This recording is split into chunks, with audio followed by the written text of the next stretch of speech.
Hello Dhani's kitchen ജേണിയിലേക്ക് എല്ലാ കൂട്ടുകാർക്കും സ്വാഗതം. ഇന്ന് വളരെ എളുപ്പത്തിൽ നമ്മൾക്ക് ഇന്നൊരു ഓട്ടട ഉണ്ടാക്കിയെടുത്താലോ. വളരെ സോഫ്റ്റായിട്ട് നല്ല ആരെടുത്തതുമാണ് കേട്ടോ.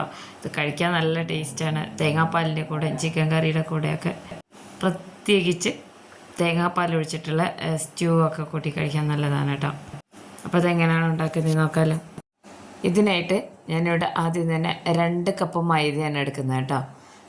ഇത് കറക്റ്റ് കണക്കാണ് കേട്ടോ. ഈ ഒരു അളവിൽ എടുത്തു കഴിഞ്ഞാൽ ഒരിക്കലും ഓട്ടട ഫ്ലോപ്പായി പോവില്ല. അപ്പോൾ 2 കപ്പ് മൈദയ്ക്ക് ഒരു 1/2 കപ്പോളം അരിപ്പൊടി, നമ്മൾ തരിയില്ലാത്ത പത്തിരിപ്പൊടിയാണ് എടുക്കുന്നത് കേട്ടോ. 1 സ്പൂണോളം ഉപ്പും കൂടെ ചേർത്ത് കൊടുത്ത് ഇനി ഒരു മുട്ടയാണ് പൊട്ടിച്ചൊഴിക്കേണ്ടത്. പെട്ടെന്ന് ജോലി തീർക്കാൻ വേണ്ടി നമുക്ക് മിക്സിയിലിട്ട് അടിച്ചെടുക്കാം. ഞാനിപ്പോൾ ഇവിടെ അങ്ങനെയല്ല ചെയ്തെടുക്കുന്നത്. മുട്ട പൊട്ടിച്ചൊഴിച്ചതിന് ശേഷം കൈകൊണ്ട് നന്നായിട്ട് ഇതിനെ ഒന്ന് മിക്സ് ചെയ്തെടുക്കണം. ഞാനിങ്ങനെയാണ് കേട്ടോ വീട്ടിൽ ഉണ്ടാക്കുന്നത്. ഇത് ഞാൻ മിക്സിയിലൊരിക്കലും അടിച്ചെടുക്കാറില്ല. അപ്പോൾ ഇതൊന്ന് ഇതുപോലെ മിക്സ് ചെയ്തതിന് ശേഷം നമുക്ക് ചെറിയ ചൂടുവെള്ളം, നമ്മളൊന്ന് വിരലിട്ട് കഴിഞ്ഞാൽ പൊള്ളാത്ത രീതിയിലുള്ള ചൂടുവെള്ളമാണ് ചേർത്ത് കൊടുക്കുന്നത്. അത് നമ്മളെടുത്ത അതേ അളവിലുള്ള കപ്പാണ് കേട്ടോ എൻ്റെ കയ്യിലുള്ളത്. ആദ്യം ഞാൻ 1 കപ്പ് ഒഴിച്ച് ഒന്ന് കുഴച്ച് നോക്കിയതിന് ശേഷം വീണ്ടും 1 കപ്പും കൂടെ ഒഴിച്ചു കൊടുക്കുന്നുണ്ട് കേട്ടോ. എന്നിട്ട് കൈകൊണ്ട് തന്നെയാണ് മിക്സ് ചെയ്തെടുക്കുന്നത്. നമ്മളിതിൻ്റെ വെള്ളത്തിൻ്റെ അളവ് ഈ ഒരു രീതിയിലാണ് ശരിക്കും നോക്കുക. ആദ്യം 2 കപ്പിന് 2 കപ്പ് തന്നെയാണ് ഒഴിച്ചു കൊടുത്തിട്ടുള്ളത്. അപ്പോൾ നന്നായിട്ട് കട്ടകളൊക്കെ ഉടച്ചെടുത്ത ശേഷം കൈകൊണ്ട് ഇങ്ങനെയാണ് ചെയ്ത് നോക്കണേ. എന്നിട്ട് പിന്നെ നമ്മൾക്ക് തവി വെച്ച് ഇളക്കി കൊടുക്കുക. ഇതിൻ്റെ ഒരു പാകം എന്ന് പറയുന്നത് ഇതിങ്ങനെ ഒഴിച്ചു കൊടുക്കുമ്പോൾ ഇങ്ങനെ ആ ഒരു ലെയർ ഫോം ആവില്ലേ, അങ്ങനെ ലെയർ ഫോമായി നിൽക്കാൻ പാടില്ല. അപ്പോൾ നമുക്ക് കുറച്ചും കൂടെ വെള്ളം ഒഴിച്ചു കൊടുക്കാം. വെള്ളം എന്ന് വെച്ച് കഴിഞ്ഞാൽ ഇത് ആദ്യമായിട്ട് ഉണ്ടാക്കുന്നവരൊക്കെ ആണെന്നുണ്ടെങ്കിൽ ടേബിൾ സ്പൂണിലൊരു 4-5 ടേബിൾ സ്പൂണോളം ഒഴിച്ച് നോക്കുക. എന്നിട്ട് 1/4 കപ്പ് എടുക്കരുത് കേട്ടോ. 1/4 കപ്പ് എടുക്കുമ്പോൾ ചിലപ്പോൾ കൂടുതലായി പോവും. എന്നിട്ട് ഈ ഒരു തവി വെച്ചിട്ട് ഇങ്ങനെ ഒന്ന് ഇളക്കി നോക്കിയാൽ നന്നായിട്ട് ഇളക്കിയെടുക്കണം കേട്ടോ. നമ്മൾ ഒഴിച്ചു കൊടുത്ത വെള്ളം ഇതിൽ നല്ലോണം മിക്സായിട്ട് വരണം. അപ്പോഴാണ് ഇതിൻ്റെ ആ കറക്റ്റ് പരുവം നമുക്ക് കിട്ടുകയുള്ളൂ. ഞാനിത് കാണിച്ചു തരാം. അത്യാവശ്യം നന്നായിട്ട് ഇളക്കിയെടുത്ത ശേഷം ഇതാ കണ്ടോ, ഇതിപ്പോൾ ഇങ്ങനെ ആ ലെയർ ഫോം ആവുന്നില്ല ഒഴിച്ചു കൊടുക്കുമ്പോൾ. അപ്പോൾ അത് റെഡി ആയിട്ടുണ്ട് ബാറ്റർ. ഇനി ഞാനിവിടെ ഓട്ടട ഉണ്ടാക്കുന്ന പാത്രമാണ് കേട്ടോ അത്, ചട്ടി.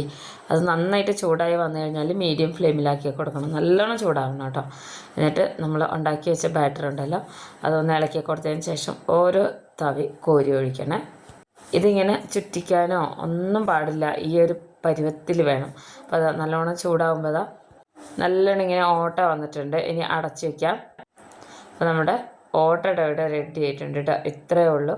നല്ല സോഫ്റ്റായിട്ടും പിന്നെ അതുമല്ല ഇങ്ങനെ ഫുള്ള് ഇങ്ങനെ ഓട്ടയായിട്ട് കാണുന്നതുകൊണ്ടാണ് ഇതിന് ഓട്ടട എന്ന് പറയുന്നത്. അപ്പോൾ അടിഭാഗമൊക്കെ നല്ലോണം ഒന്ന് ഇളക്കിയെടുത്ത ശേഷം ഇതാ നമ്മുടെ രുചികരമായിട്ടുള്ള സോഫ്റ്റ് ഓട്ടട റെഡി ആയിട്ടുണ്ട്. എണ്ണയൊന്നും നമ്മൾ ചേർക്കാതെയാണ് ഉണ്ടാക്കിയെടുക്കുന്നത് കേട്ടോ. ബാക്കിയുള്ളതും കൂടെ ഈ ഒരു പരുവത്തിൽ തന്നെ ഉണ്ടാക്കിയെടുക്കാവേ. ഓരോ തവണ ഓട്ടട ഉണ്ടാക്കിയെടുക്കുമ്പോഴും ഇതിൻ്റെ അടിഭാഗം ഒരു തുണി വെച്ചിട്ട് നന്നായിട്ട് ഇതിനെ പൊടിയൊക്കെ ഇതിൻ്റെ അടിയിൽ പൊടിയൊക്കെ പറ്റി പിടിച്ചിട്ടുണ്ടെങ്കിൽ കളയണം കേട്ടോ.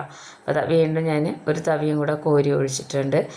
ഇതുപോലെ ഇങ്ങനെ ഓട്ടയായിട്ട് വന്നിട്ടുണ്ട്. ഇങ്ങനെ ഒരു 1/4 ഭാഗം ഓട്ട വന്നതിന് ശേഷമാണ് കേട്ടോ ഞാനിത് അടച്ചു വയ്ക്കുന്നത്. ഇത് അടച്ചു വെച്ചാലാണ് കറക്റ്റായിട്ട് ആ സോഫ്റ്റ് പരുവത്തിൽ കിട്ടുകയുള്ളൂ. വളരെ ഈസിയാണ്. ഇത് ബ്രേക്ക്ഫാസ്റ്റ് ആയിട്ടും അല്ലെങ്കിൽ ഡിന്നറായിട്ടൊക്കെ ഉണ്ടാക്കിയെടുക്കാം. ഇത് ചിക്കൻ കറി, മട്ടൻ കറി, ബീഫ് കറിയുടെ കൂടെ ഒക്കെ നല്ലൊരു കോമ്പിനേഷനാണ് കേട്ടോ. ഇത് കുട്ടികൾക്കൊക്കെ കൊടുക്കാനാണെങ്കിൽ തേങ്ങാപ്പാലായാലും മതി. ഞാൻ ഇത് ഉണ്ടാക്കിയെടുക്കുന്നതെന്ന് വെച്ച് കഴിഞ്ഞാൽ മിക്കവാറും ദിവസം ഉണ്ടാക്കിയെടുക്കാറുണ്ട്.